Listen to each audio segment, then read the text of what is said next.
Hi beautiful, my name is Cher Joy and I help the girls, gays, and bays get their life together, making a life they love out of the life they've been given.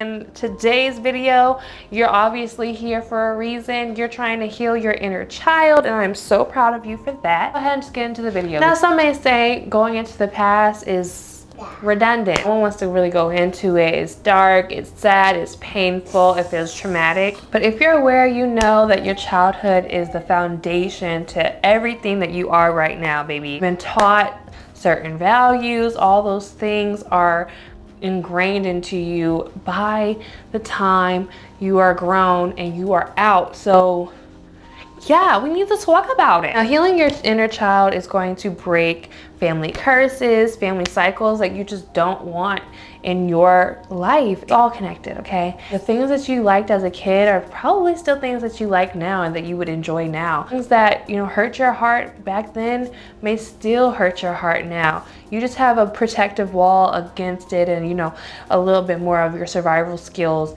are kicked in, because those things, that's the most pure version of ourselves. It was when we were a child. For you to be here taking responsibility over your life now is a huge thing. You should definitely be patting yourself on the back, because it takes so much awareness to know that you have to break these cycles, and you can do it. It's very, very possible.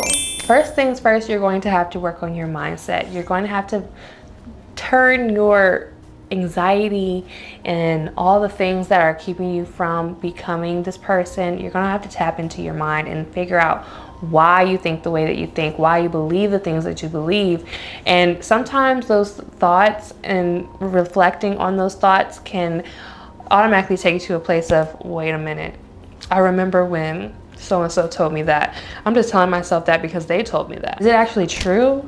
And you'll have time to sit and think on those things. Now, your mindset is going to be a huge, huge part of your foundation. If you think about it, when you were a child, you're brand new into this world. You have no idea what anything means, anything is. It was the responsibility of your guardians to teach you and guide you into the person that you are today.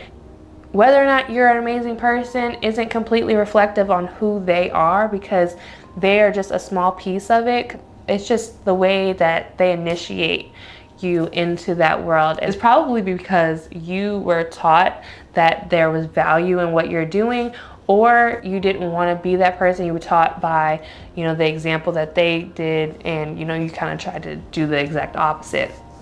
And either one is fine, but you just want to make sure the reason why you're doing it is because you truly want to do it, and because it feels good to your heart and your spirit. And that is a good telltale sign that you're doing the right thing for the right reasons. That responsibility that they had as your guardianship, it had nothing to do with you. You also have to be a little bit compassionate towards them for their humanity. I'm saying process the way that you felt, why you felt that way, but also maybe why they do the things they do. Actually, 99% of the time, there is a reason why they do the things they do. For example, for me, I grew up, like I told you guys prior, in adoption, foster care, and all that. And I know that my adoptive mom, I have compassion towards the way she was raised. It was very traumatic, very toxic for her. She just never broke the cycle. She decided to recycle that trauma and that pain. I have compassion for her innocence that was removed from her, and to have compassion for, her not knowing how to change. Does she have to be in my life because she made these choices and recycled traumas from her guardians? No, she doesn't have to be in my life, and I leave it at that. It's phase 2, giving myself that power back. You just have to do the same thing for yourself. You have to be able to say, you know what, I understand, although it doesn't make it right. You're going to give yourself grace and patience during this time too, okay? You're not going to rush through it. You're not going to say, oh, it's done, it's over. No, I digress on that, but on to phase 2. After you're aware of how things have gone down. Keep that awareness on. That's gonna help you through any type of transition, any type of change that you're trying to create in your life. Next part is that you start talking to your inner child. You're going to have to create a portal, like opening up this portal. You're going to have to talk to her, and it's kind of like time traveling, you know. First time that I was introduced to this, I was in therapy. He told me, like, you know, how do you feel about her? When's the last time you checked in with her, last time you talked to her? I could not remember. And when I had finally did the visualization practice and talked to her, I just started bawling. Like, I was just like, girl, like, where you been? I was very closed off to myself. I was like, oh, well, that's the old me. I just kind of tapped in. I did like a whole journaling too, which I need to do again. I feel like you, ever so often, you should check in and just make sure, like, you know, you're making her proud and you're doing things that you really are happy with and that, you know, past you would have really wanted. You will change though. You'll realize that, oh, you wanted one thing and now you don't, you have no taste for it. You know, you may have been influenced in other ways. You know, just being aware of what you really want, what you really care about, what really sparks joy for you. Those are things that your inner child know, because it's just something that was very pure for you. It wasn't something that was hard to or something you even practice. It just naturally came, and those are the things that make you authentic. You kind of also have to think about what kind of parent you would have wanted. What did you feel like you lacked? What didn't you get?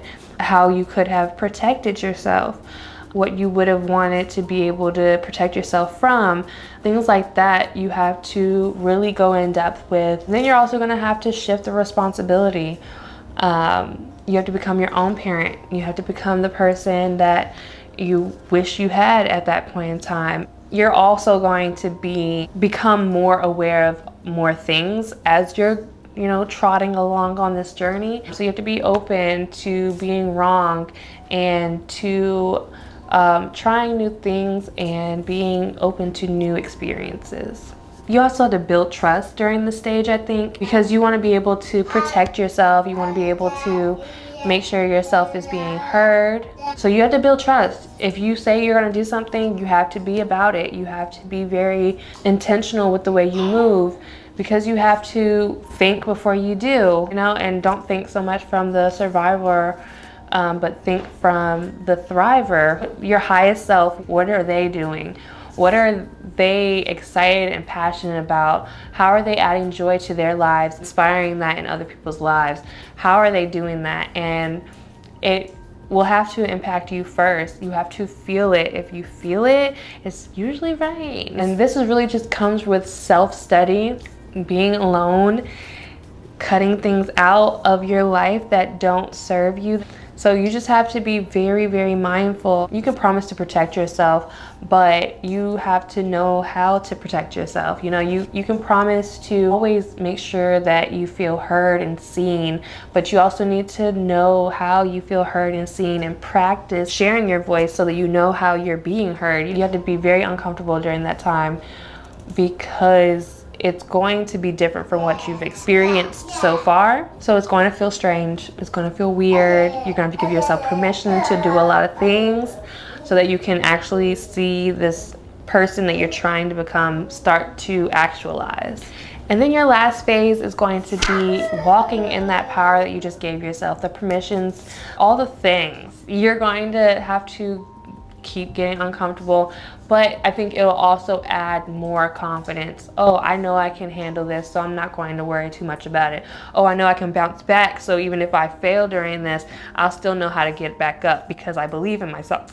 That self-esteem, all of that in phase 2 that you're creating and implementing with reparenting yourself and making choices and being responsible for, you know, you and yourself. You're gonna have to put that work into yourself, and it will help you become more confident. It'll help you be okay with being uncomfortable and less afraid of what may happen. And you know, the things that we tell ourselves that have been told won't matter so much. They won't keep us paralyzed as much. You can do anything because you know you can. And also, you're gonna have to really get in touch with your triggers, your boundaries, and things like that. You're going to have to be able to tell when things have thrown you off. You're gonna continuously add to that list, because sometimes it's just like, I didn't know that I felt some type of way about anything like that.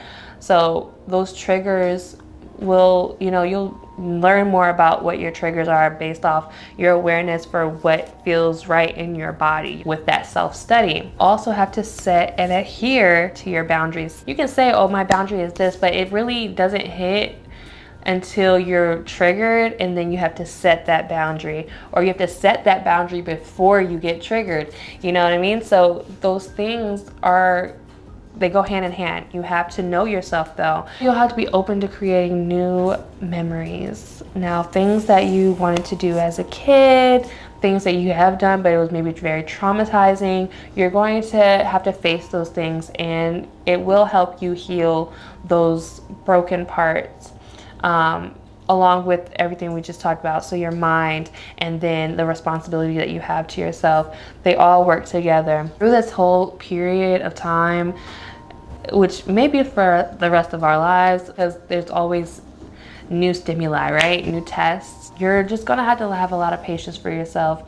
When you make mistakes, you're going to have to be okay with them. As someone who deals with perfectionism, or, self-esteem, or very empathetic towards people, it can be very challenging to have grace for yourself, especially because I know for me, I have very high standards for everyone. It was a big part for me that I had to get through, knowing that, oh, I'm a human, I'm going to make mistakes, and how do I deal with myself when I make those mistakes? And oftentimes it is treating yourself like a child.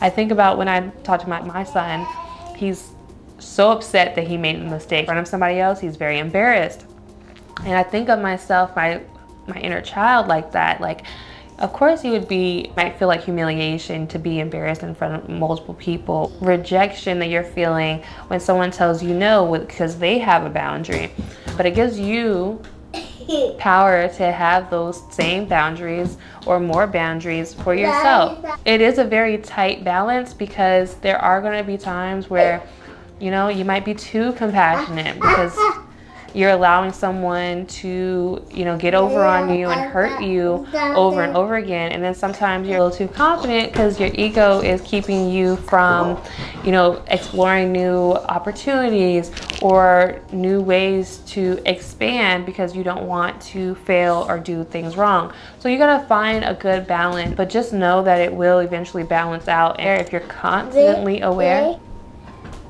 if you're constantly aware of how you feel in your body and how you may be irritated by certain things or test it in different ways, you'll be able to, kind of see where that work can be done. That's where that patience comes from, right? Like, you can't say, oh, I'm going to put all this work in, and then you don't do the work, or you think you have it all figured out, and there's a new test and you fail. You know what I mean? So it's going to take time to do all of this. I'm giving you guys a short video just so that you can get introduced into it. But of course, if you want more information on how, healing your inner child has worked, or just things that you kind of wish you knew, anything particular, just leave me a comment. I would love to see what you have to say.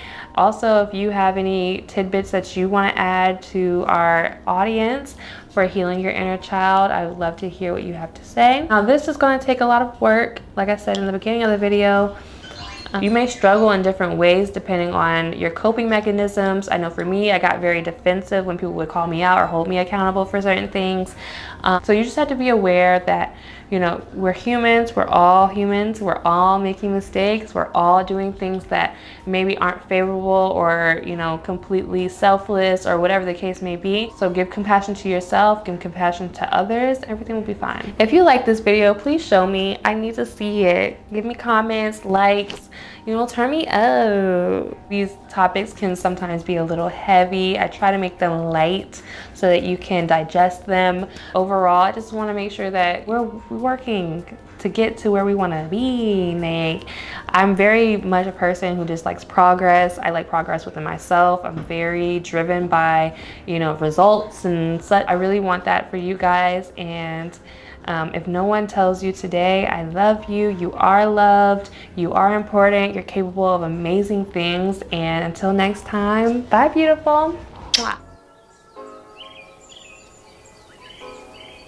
If you like this video, make sure you subscribe. I am always looking for some new girls to join the club, okay? Because I love you guys so much, and you guys just push me to do so much. Like, I am going because I know that you guys are on the opposite end of this camera and hopefully eating this up. Use my pain for your pleasure.